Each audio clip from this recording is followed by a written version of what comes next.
J'espère que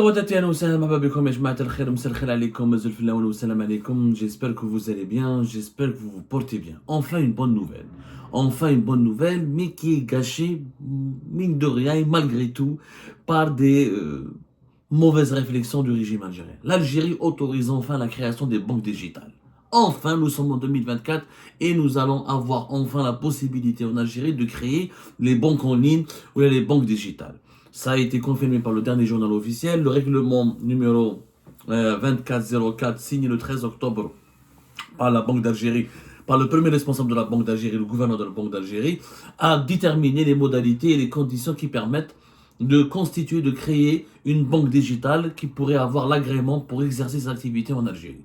C'est enfin possible de créer des banques digitales en Algérie. Le dernier journal officiel qui date de, c'est le numéro 77, il date, vous pouvez aller le consulter, il date du 19 novembre 2024. Vous allez trouver donc un décret qui a été, un règlement plutôt, c'est pas un décret, qui a été établi par la Banque d'Algérie, qui est la banque centrale en Algérie, et c'est elle qui se charge de la surveillance, de la régulation, de la réglementation et de la gouvernance et de la gestion des affaires et des activités bancaires dans le pays. Donc on va avoir ce règlement numéro 2404 et signé, donc adopté le 13 octobre 2024, officiellement permet aux banques digitales, aux banques en ligne d'exister en Algérie. Sauf que, voilà, il y a des conditions importantes. Alors, les banques en ligne devront obligatoirement compter parmi eux. Le problème principal, voilà, c'est que parmi ces conditions, il y a une condition draconienne. Il faut que les banques en ligne qui doivent être créées en Algérie devraient compter parmi eux, parmi leurs actionnaires, une banque de droit algérien qui justifie d'une expérience en matière de services bancaires en ligne et de la détention d'au moins 30% du capital de cette nouvelle banque.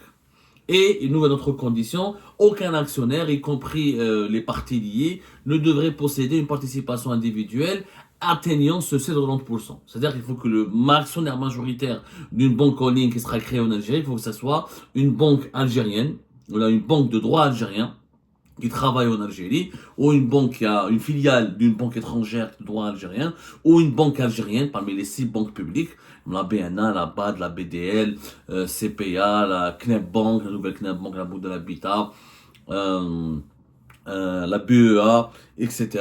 Donc, il faut que les banques digitales, pour qu'elles puissent travailler, pour qu'elles puissent exister, pour qu'elles puissent se lancer dans le marché algérien, il faut que l'actionnaire majoritaire soit une banque de droit algérien de 30%. Les autres actionnaires ne doivent pas atteindre le seuil de 30%. Ça, c'est la condition la plus dangereuse, la plus désavantageuse et qui risque malheureusement d'empêcher les plateformes, d'empêcher que les banques digitales n'existent, ne soient lancées en Algérie. Le reste des conditions, ce sont des conditions plus ou moins acceptables. Par exemple, l'article 4 dit que la banque digitale ne peut pas être constituée sous forme de succursale de banque étrangère.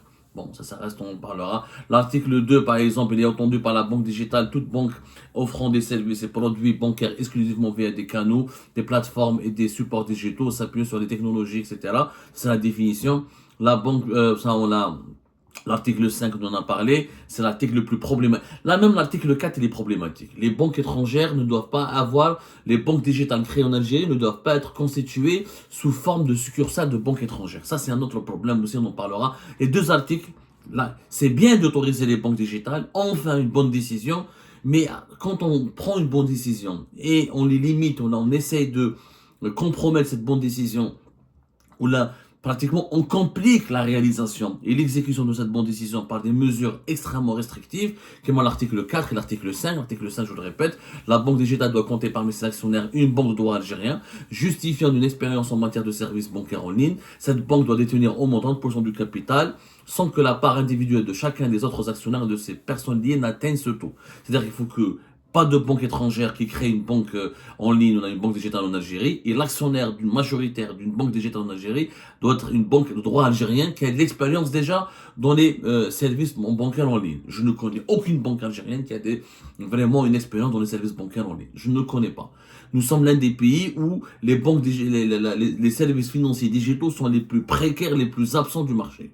Bon, les autres articles, encore une fois, sont pour moi acceptables. L'article 6, la banque digitale doit disposer d'un siège social établi à Alger, servant à des fins administratives qu'elle peut aussi utiliser pour traiter réclamation de la clientèle, bon, un siège social en Algérie, pas essentiellement en Algérie, pas essentiellement à Alger, mais en Algérie, pas essentiellement la capitale, ça peut être Oran, Constantine, Annaba, que l'obligation de disposer d'un siège social en Algérie, ça c'est pas un problème, c'est même logique et cohérent. La banque digitale n'est pas autorisée à ouvrir des agences autres que des agences dites digitales, totalement automatisées, ça c'est normal, c'est une banque en ligne, elle peut pas avoir une annexe matérielle, elle peut pas avoir une banque matérielle et physique.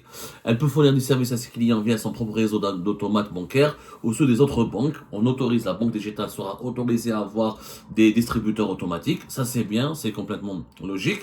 La demande d'autorisation de constitution d'une banque digitale doit être introduite auprès du président du conseil du monétaire et bancaire. Autre élément du dossier, entre les éléments du dossier d'autorisation de constitution requis par le règlement numéro 2401 du 6 février 2024, les requérants doivent fournir un complément de dossier spécifique à cette catégorie de banques dont le contenu est défini par l'instruction et d'application du présent règlement. C'est-à-dire qu'il faudra un dossier spécifique quand même pour demander la création d'une banque digitale en Algérie. C'est pas grave, ce sont des exigences par exemple. Il faut donc que ce soit un dossier qui soit spécifique. Une fois cette autorisation soit. Donc le dossier spécifique, pour le moment, elle est bénéfique de quoi il s'agit. On sait jusqu'à maintenant, d'après ce premier règlement, que le dossier, par exemple, devra inclure un rapport détaillé rédigé par un cabinet externe indépendant spécialisé dans l'évaluation des systèmes technologiques bancaires. L'objectif étant d'analyser en profondeur l'ensemble des infrastructures et vérifier la sécurité des informations, l'efficacité des systèmes ainsi que leur capacité à assurer la continuité des services bancaires. Par exemple, euh, bon, il y a un côté absolument, on va dire, exigeant. C'est parce que, effectivement, une banque en ligne, c'est la sécurité des données des clients, la sécurité des transactions financières, la sécurité des dépôts. Il faut absolument qu'il y ait un cadre très strict. Ça, c'est vraiment pas grave. Donc, d'autres articles, par exemple l'article 10, il dit après l'obtention de l'autorisation de constitution du Conseil monétaire et bancaire, il faut donc un dossier de demande d'agrément qui doit être adressé au gouverneur de la Banque d'Algérie, conformément, ça c'est pas grave non plus. Donc tout a été en tout cas encadré.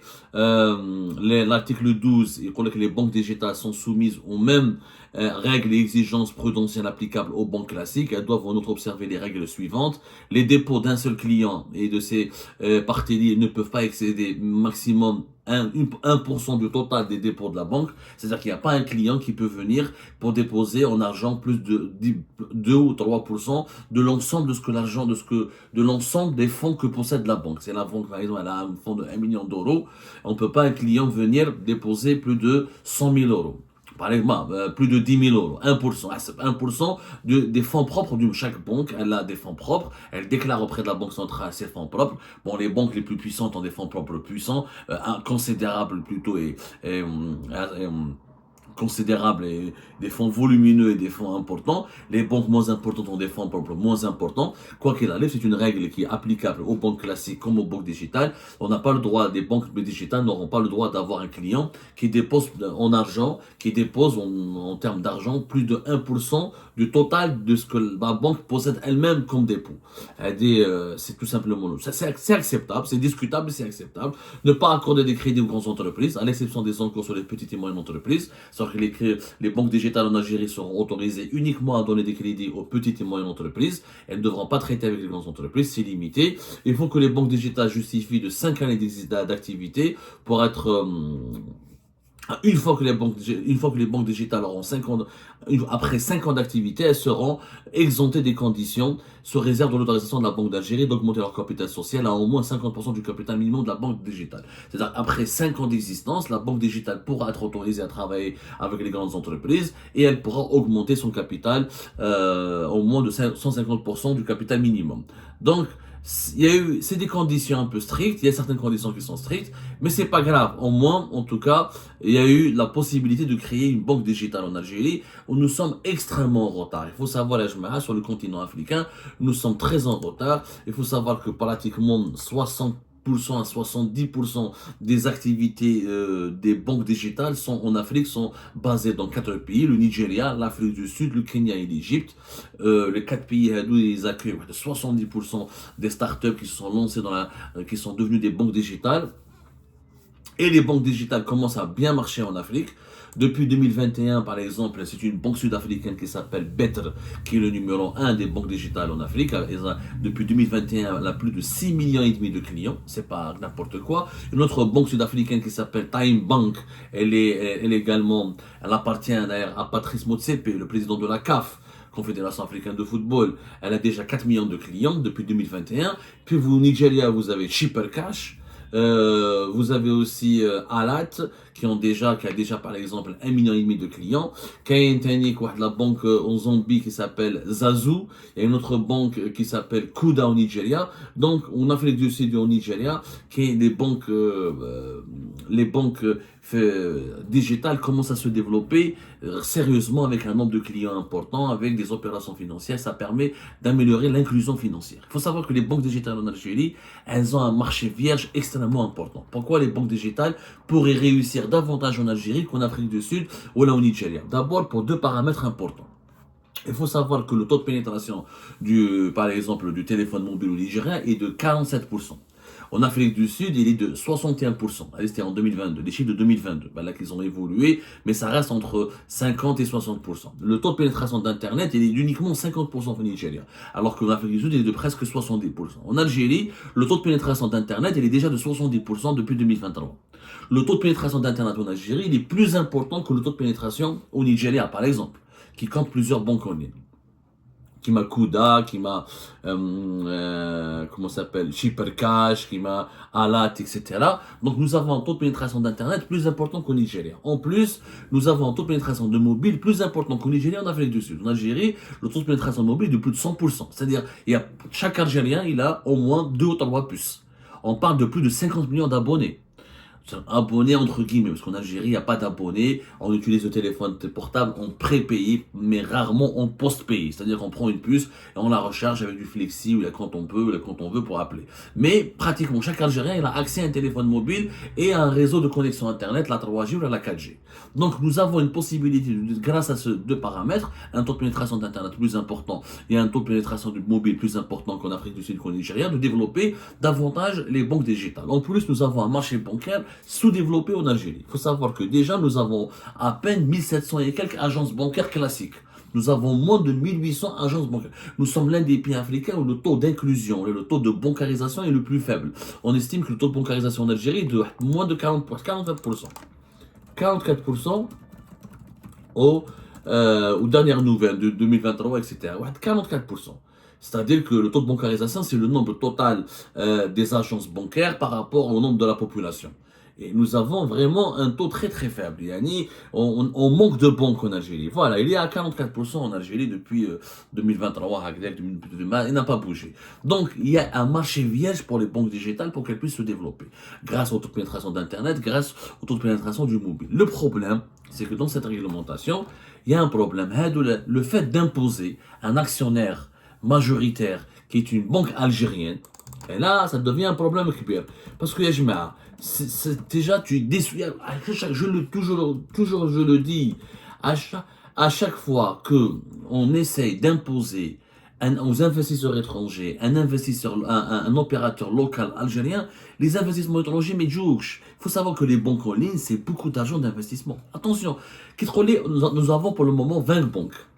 Nous avons 20 banques. Et nous avons le système bancaire algérien, c'est 20 banques et 9 établissements financiers.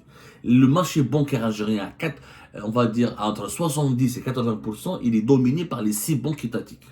Et on a la BEA, la BADR, la BDL, la BNA, le CPA et la CNEP Bank. La CNEP Bank qui a changé de dénomination récemment, qui est restée la CNEP Bank. Voilà, la CNEP Bank. Voilà, la CNEP Bank. Et nous avons les 6 banques étatiques qui dominent le marché algérien, qui dominent au niveau des dépôts, au niveau des dépôts, au niveau des crédits aux investissements, ça reste les 6 banques les plus, voilà, plus la Banque nationale de l'habitat qui a été créée. Voilà, on peut avoir 7 banques, mais vraiment, les banques les plus importantes, c'est les 6 banques classiques qui dominent le marché algérien. Quand tu imposes, tu dis aux jeunes ou aux investisseurs nationaux ou étrangers, parce que cette réglementation, elle a un problème. Un problème sérieux, un problème vraiment sérieux qui risque de compromettre. D'abord, tu me dis, il faut que l'actionnaire majoritaire soit une banque algérienne. C'est-à-dire une banque algérienne qui justifie d'une expérience en matière de services bancaires en ligne. Est-ce que nous avons une banque algérienne qui propose une offre digitale? Quasiment pas. Mis à part entrer sur Internet, sur ton compte et vérifier. Non. L'offre digitale, c'est d'exercer, de pouvoir ouvrir ton compte sur Internet, faire des transactions à travers Internet. Ça, on en est très loin encore en Algérie. Donc, nous n'avons pas des banques qui ont déjà une expérience dans le digital. Si les banques algériennes qui existaient pouvaient créer leur propre banque digitale, elles l'auraient déjà fait. C'est-à-dire, pourquoi la Banque d'Algérie ne demande pas aux banques algériennes qui existent sur la place, déjà d'exister, de créer leur propre filiale de banque digitale? Parce que la Banque d'Algérie sait très bien que les banques algériennes telles qu'elles existent aujourd'hui, mis à part peut-être la Société Générale, la BNP et encore des banques françaises, elles sont en grande difficulté en ce moment parce qu'elles subissent les mauvaises relations et politiques entre l'Algérie et la France. Et à chaque fois qu'il y a un problème politique entre l'Algérie et la France, notamment avec le régime Tebboune, les activités de ces banques françaises sont restreintes et sont surveillées et placées sous la loupe. Il y a des risques de redressement, de sanctions, etc. Après, il reste quoi? Les autres pays, les autres banques commerciales en Algérie, c'est qui? C'est les banques du Golfe, l'Arab Golf, etc., l'Arab Bank, etc., oui, Baraka. Est-ce qu'elles ont investi dans le digital? On n'en a aucune idée. La BC Bank, etc. Donc, la Citibank, c'est des sociétés qui travaillent beaucoup plus. Trust Bank, Citibank avec les entreprises. Gulf Bank, França Bank, etc. Est-ce qu'elles vont SLMA Bank, SLM Bank? Est-ce qu'elles ont la capacité de créer des banques digitales? Aucune certitude. Pour le moment, aucune certitude.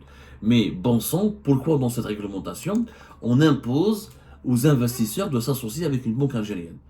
Déjà les banques algériennes sont imposées, sont déjà inefficaces. Elles n'arrivent même pas à couvrir les besoins du marché. Elles n'arrivent même pas à proposer des activités et des offres ou des services dignes de ce nom et très modernes. Elles se sont même pas elles-mêmes développées. Elles-mêmes, elles n'ont pas développé leurs activités digitales. Elles-mêmes, elles sont archaïques. La bureaucratie, la corruption, les lourdeurs